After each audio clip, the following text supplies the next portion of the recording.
Hello students, question number 19 from JEE Main 2023, 11th April, shift 2. The question is, let A is a set जिसमें 1, 3, 4, 6 and 9 elements है.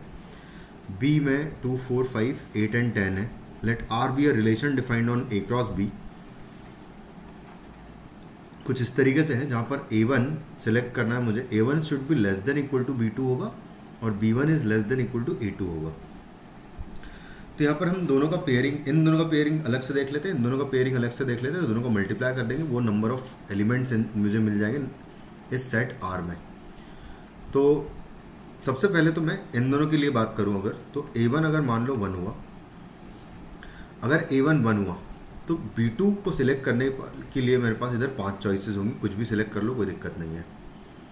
तो यहाँ पर इसके corresponding 5 choices होंगी मेरे पास फॉर B2. ठीक है.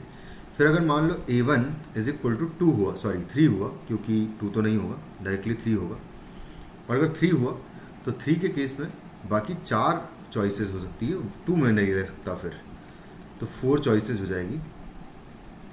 फिर अगर A1 का वैल्यू इक्वल टू मैं 4 लेता हूँ, तो उस सिचुएशन में यहाँ पर मेरे पास एक सेकेंड, अगर मैंने 4 लिया A1 का वैल्यू, तो A1 should be less then B2. तो B2 के लिए मेरे पास जो चॉइस होगी बेसिकली, अगर ये 4 लिया तो हाँ 3 ही चॉइसेस बचेगी मेरे पास.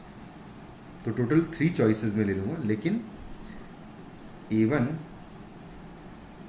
अगर मैं 4 लेता हूँ तो less than equal to sine है, इस वजह से 4 भी ले सकता हूँ, मतलब यहाँ पर मैं, तो यानी कि 4 चॉइसेस हो जाएगी बेसिकली.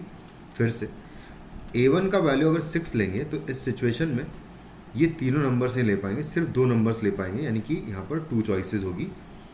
फिर A1 का वैल्यू अगर मैं 9 लेता हूँ तो 9 के करस्पॉन्डिंग सिर्फ एक ही चॉइस होगी, सिर्फ 10 ही ले पाऊँगा मैं B2 का वैल्यू.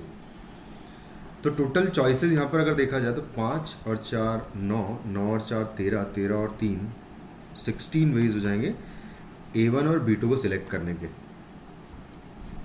सेम वे में अगर मैं इन दोनों के लिए बात करूँ तो B1 का वैल्यू अगर स्टार्टिंग करूँ 2 से, तो 2 से ही स्टार्ट कर सकता हूँ. तो B1 का वैल्यू अगर मैंने 2 लिया तो A के लिए मेरे पास चॉइसेस होगी A2 के लिए बेसिकली. तो A2 के लिए टोटल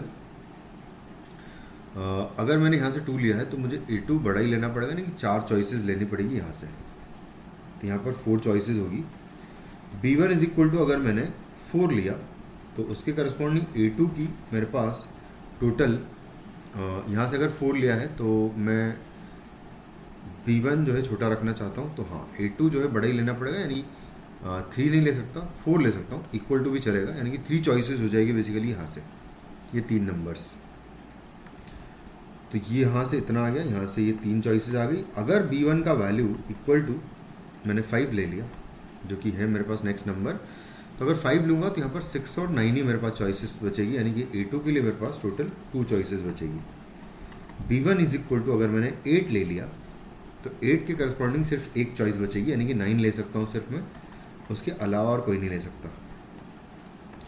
उसके बाद फिर अगर B1 का वैल्यू मैंने 8 के बाद 10 लिया तो A2 का मेरे पास कोई चॉइस नहीं बचेगी, क्योंकि A2 मुझे बड़ा रखना है और 10 अगर इधर से लिया तो इधर 10 से बड़ा नंबर कोई है ही नहीं. तो यहाँ अगर काउंटिंग करें तो 4 + 3 7 + 2 9 + 1 हो जाएगा 10. तो टोटल यहाँ से 10 वेज आ रहे हैं इनको सिलेक्ट करने के. तो टोटल वेज हो जाएंगे 16 × 10, यानी कि 160 वेज हो जाएंगे, which is the option second. Thank you.